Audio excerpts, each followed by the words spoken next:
Tidak sekedar menyingkirkan 51 pegawai Komisi Pemberantasan Korupsi, Firly Bahuri juga merusak sistem kerja yang sudah lama terbentuk di KPK. Dia adalah titik temu para penghancur KPK. Saya Wahyu Diatmika dan inilah Opini Tempo.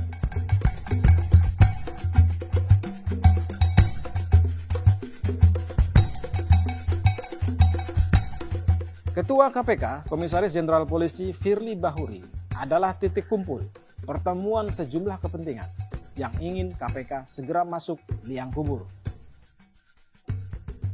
Ada partai politik yang gerah karena banyak anggotanya rajin ditangkapi KPK dalam berbagai kasus korupsi. Ada presiden dan jajaran pembantu-pembantunya yang atas nama pembangunanisme menilai kerja KPK membuat investor jeri masuk ke Indonesia atau pejabat takut mengambil keputusan.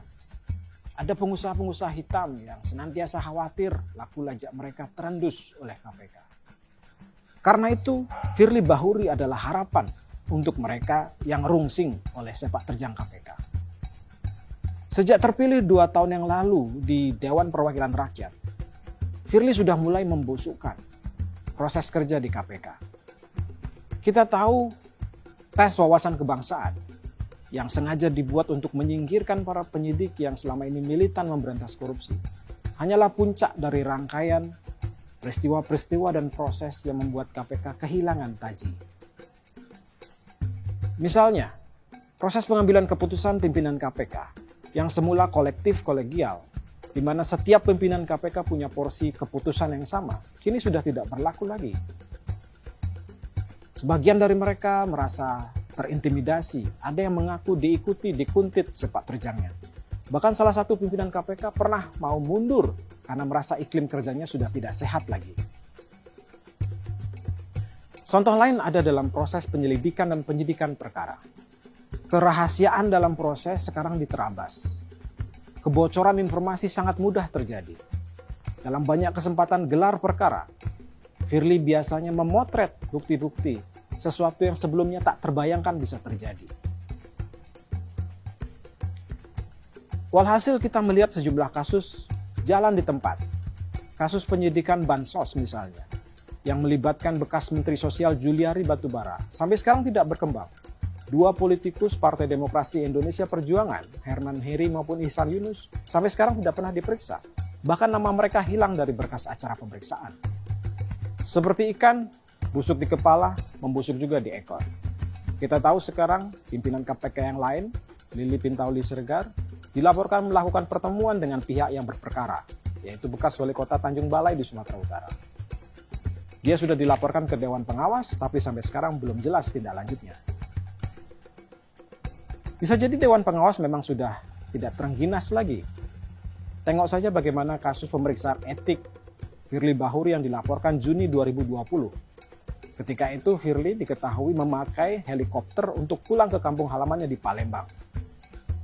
Dia diklaim membayar hanya 7 juta per jam untuk sebuah helikopter yang menurut temuan banyak aktivis masyarakat sipil sebetulnya berharga 140 juta per 4 jam.